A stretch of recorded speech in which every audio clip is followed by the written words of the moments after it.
Ótimo. Então, boa noite a todos. Prazer muito grande poder falar aqui com vocês.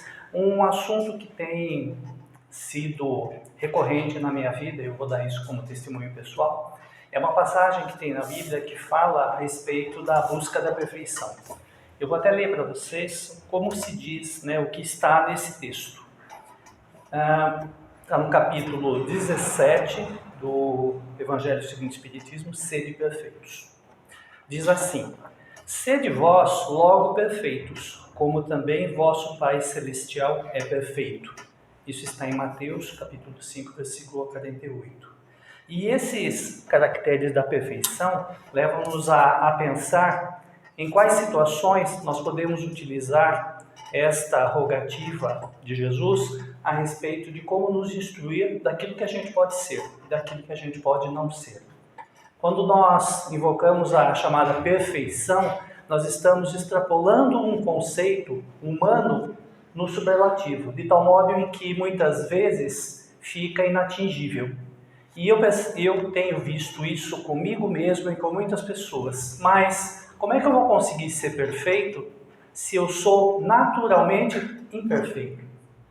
Como é que eu vou atingir a perfeição dentro de uma situação de vida em que eu, humano, falível, cheio de defeitos, posso buscar essa perfeição? De que modo isso é possível dentro de uma situação hipotética ou talvez até como uma meta de vida? Isso é tão distante de mim que muitas vezes eu me sinto fraco e incapaz de chegar lá. Até porque é tão distante, é tão grande, é tão divino isso, que eu, me sentindo pequeno dentro da minha vida, tenho dificuldades de compreender. Mas quando Jesus nos coloca isso, Ele não coloca isso como sendo uma obrigação para agora, uma obrigação para o já. Ou seja, nesta existência eu tenho que ser perfeito. Ele coloca para nós uma seguinte situação: seja perfeito, na medida em que, da mesma forma que seu Pai Deus o é, mas respeita o tempo, respeita o aprendizado, respeita a sua capacidade de aos poucos conseguir atingir esse processo de perfeição.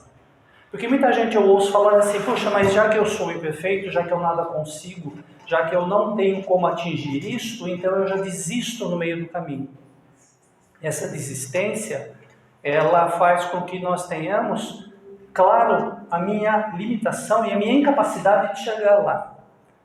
Muita gente, eu ouço também, até no próprio meio espírita, que fala assim: não, mas nesta existência eu não vou buscar essa perfeição, eu vou deixar isso para quando eu vier numa próxima. Quando eu vir numa próxima, eu terei os meus objetivos nessa vinda próxima, que ainda eu não sei quais são. Mas por que deixar de perder a oportunidade agora de buscar atingir um degrau maior da perfeição?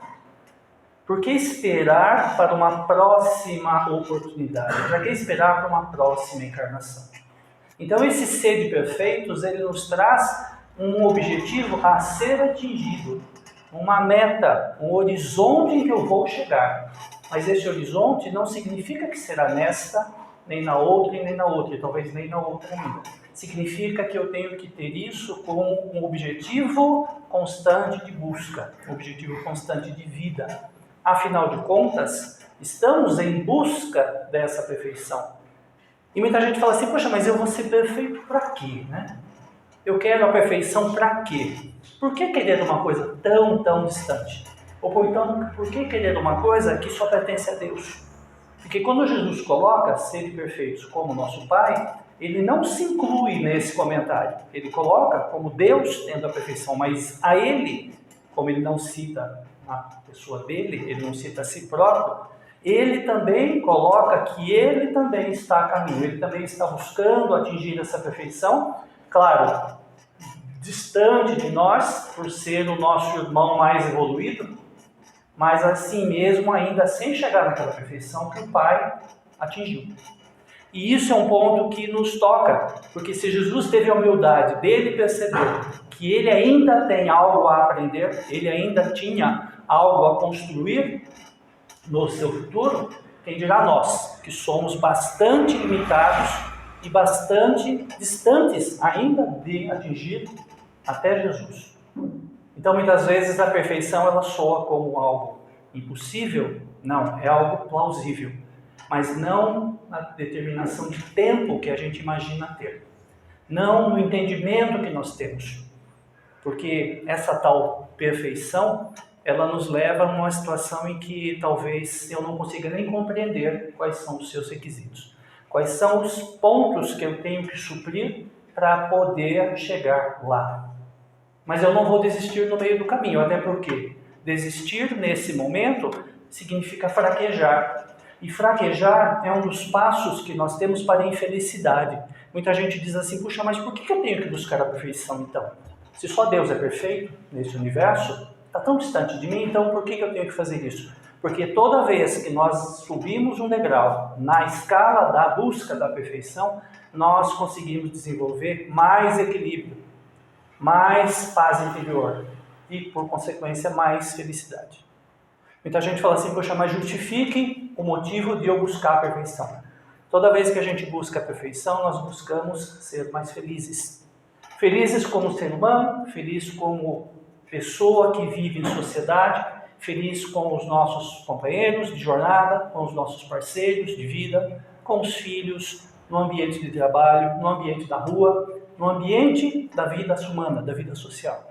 E essa busca por essa perfeição, ela vai sendo construída gradativamente. Então não vem como uma fórmula pronta, faça isto e aquilo e seja perfeito. Eu ouço muita gente falar assim, puxa, mas como atingir isso? Como fazer?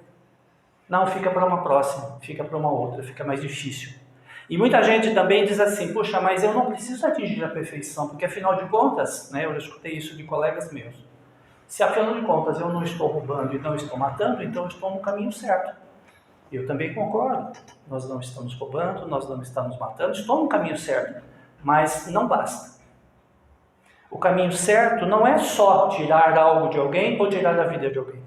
Quer dizer que se eu não fizer essas duas coisas, eu estou no caminho da perfeição? Longe disso ainda. Porque mesmo não cometendo esses graves crimes, nós temos que entender que eu posso melhorar em uma série de questões. E o Kardec sempre coloca para a gente, durante toda a sua obra, o que mais afeta o seu desenvolvimento, a sua busca da felicidade, a sua capacidade de chegar a ser perfeito, pode ser resumido em duas palavras: orgulho e egoísmo. Se nós conseguirmos trabalhar esses dois requisitos, eles nos permitem compreender um pouco melhor de como que se dão as coisas, de tal modo em que eu consiga, sim, poder me desenvolver. E se eu conseguir ser menos egoísta, ou seja, pensar menos em mim, porque o egoísta é aquele que pensa muito nele.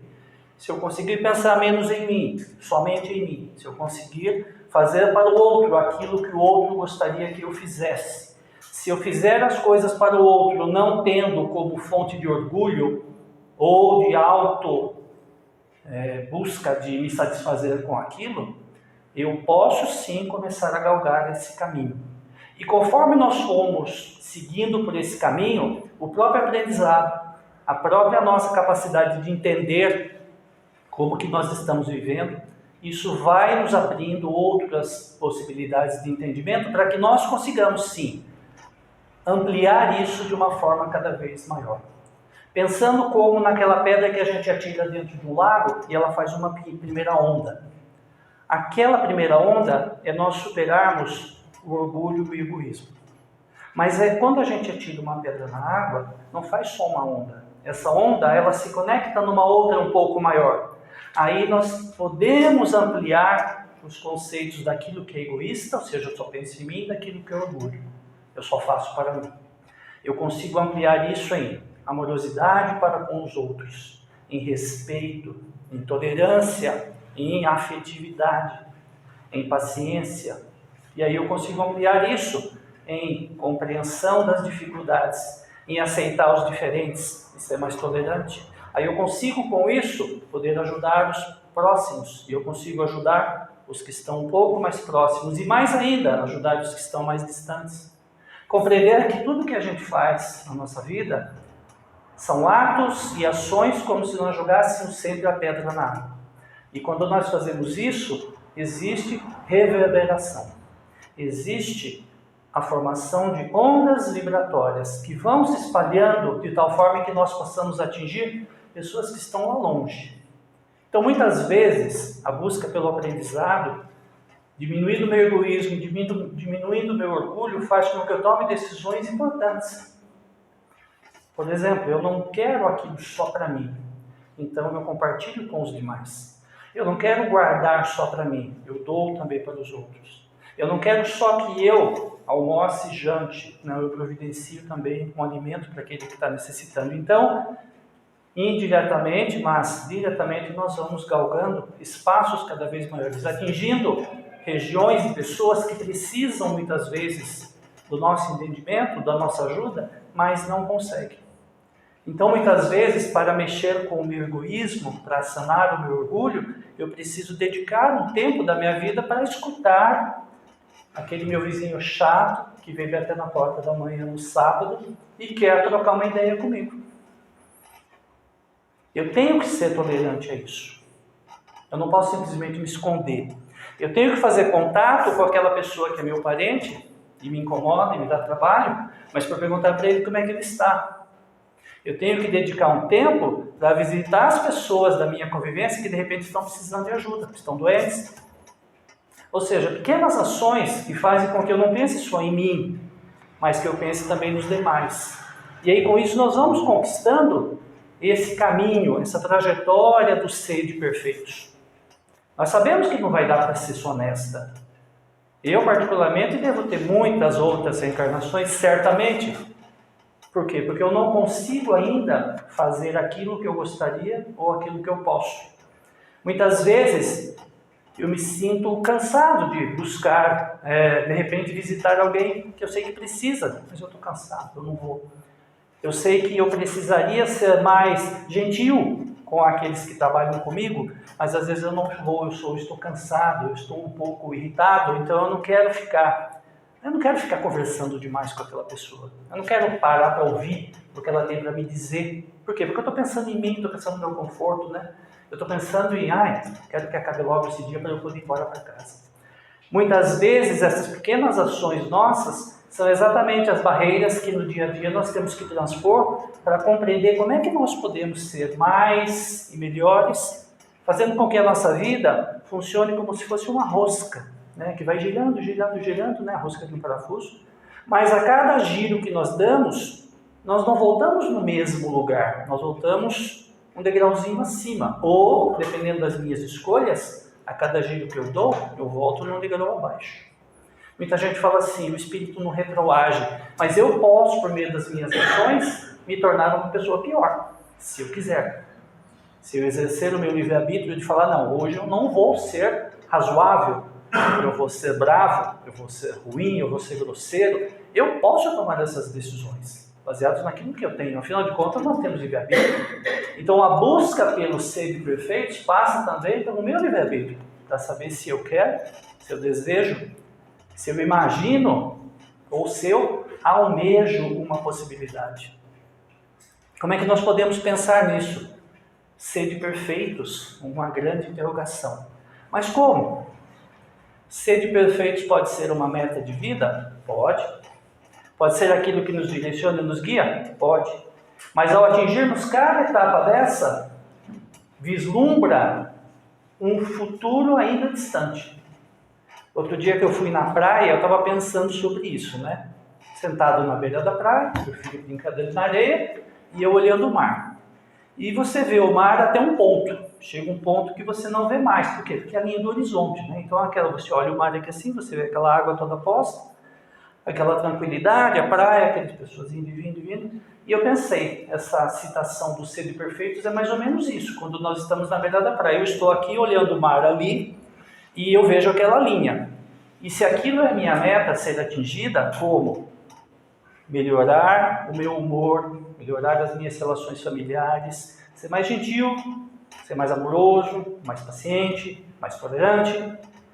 Se eu consigo, então, galgar esses pequenos passos, eu chego no meu horizonte.